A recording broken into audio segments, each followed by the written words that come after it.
உட்கட்சி பிரச்சனைக்கும் பாஜக டெல்லி தலைமை தான் காரணம் அரசியல் விமர்சகர்கள் பேசுறாங்க. பாஜக எங்க உறவாடுறாங்களோ உறவாடி கெடுக்கும் ஒரு கட்சி தான் பாஜக. அதுக்கு பல முன்னுதாரணங்கள் இருக்கு. நீங்க சந்திரபாபு நாயுடு கிட்ட கடந்த காலங்களில் கூட்டணி இருக்கும்போது அவங்களுடைய நாடாளுமன்ற உறுப்பினர்கள், மாநிலங்களவை உறுப்பினர்கள் ரைடு பண்ணி சார்ஜ் ஷீட் லெவலுக்கு போயிட்டு அதுக்கப்புறம் கட்சியில் சேர்ந்த ரமேஷ் சௌத்ரி நாடாளுமன்ற உறுப்பினர் பேர நினைவு இருக்கு. இவங்கெல்லாம் பாஜக சேர்ந்த உடனே அவங்க வாஷிங் மிஷின்ல போட்டு வெண்மையாக்கி புனிதவன்களாக கங்கையில குளிக்க வச்சு சேர்த்துட்டாங்க. வழக்குகளே கிடையாது. அந்த கட்சியை உடைச்சாங்க. அதற்கு பிறகு மகாராஷ்டிரா, ஹரியானா, பீகார் எல்லாத்திலையும் அவங்களுடைய சித்து விளையாட்டு இருக்கு. உச்சபட்சமா கடைசியில அதிமுகவை என்ன செய்தார்கள் தெரியும்.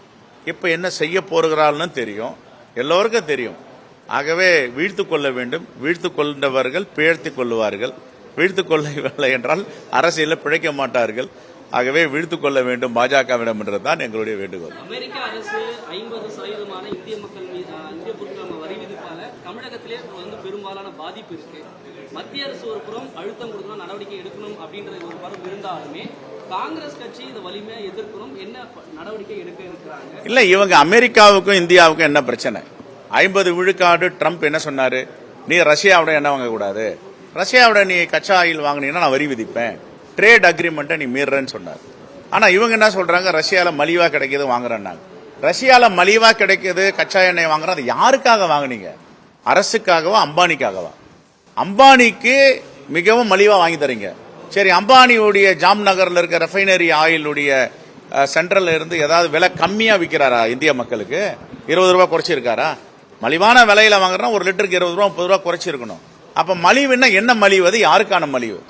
அப்ப இந்திய மக்கள் இப்பொழுது கரூர் மாவட்டம், கோயம்புத்தூர், நாமக்கல், திருப்பூர் எல்லாம் பின்னலாடை தொழில்கள் சுத்தமா நலிஞ்சு போச்சு. ஏற்கனவே MSME க்ளோஸ் பண்ணிட்டாங்க. இப்ப இந்த வரி விதிப்பு மூலமா ஏற்றுமதி தடைபடுது. குறிப்பா இன்னைக்கு தூத்துக்குடி துறைமுகம், சென்னை துறைமுகம், காட்டுப்பள்ளி துறைமுகம்லாம் ஏற்றுமதி ரொம்ப மந்தமா இருக்கு. கண்டெய்னர்லாம் சரியா ஏறதில்லைன்றாங்க.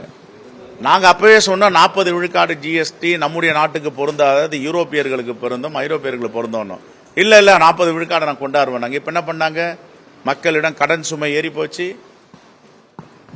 இருப்பு சேமிப்பு குறைஞ்சி போச்சு, இந்தியாவுடைய பொருளாதாரம் மங்குதுன்னு இப்ப 18% ரிவர்ஸ் ஆகுறாங்க. இதை சொன்னது யாரு? எங்களுடைய தலைவர் ராகுல் காந்தி சொன்னார். மேனாள் நிதியமைச்சர் திரு ப. சிதம்பரம் அவர்கள் சொன்னார்கள். அப்ப நீங்க கேட்கல. இப்ப 18 விழுக்காடு தீபாவளி பரிசு கொடுக்க போறோன்றீங்க. அப்ப காங்கிரஸ் இந்த மக்கள் மீது 10 ஆண்டுகளுக்கு பிறகு ஆபத்து வரும் என்றால் அது முன்னே கண்காணித்து கணிச்சு சொல்ற ஒரு மாபெரும் இயக்கம் தான் காங்கிரஸ். அதனுடைய தலைவர் தான் ராகுல் காந்தி.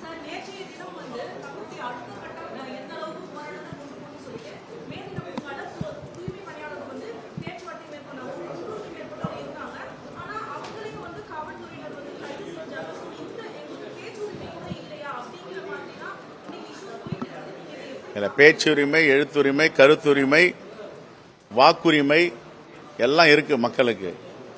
அதை யாரும் பிடுங்கக்கூடாது. நான் இப்பதான் நீங்க சொல்றீங்க, நான் தமிழ்நாடு அரசுகிட்டையும் காவல்துறையும் நான் பேசுறேன். Right, thank you.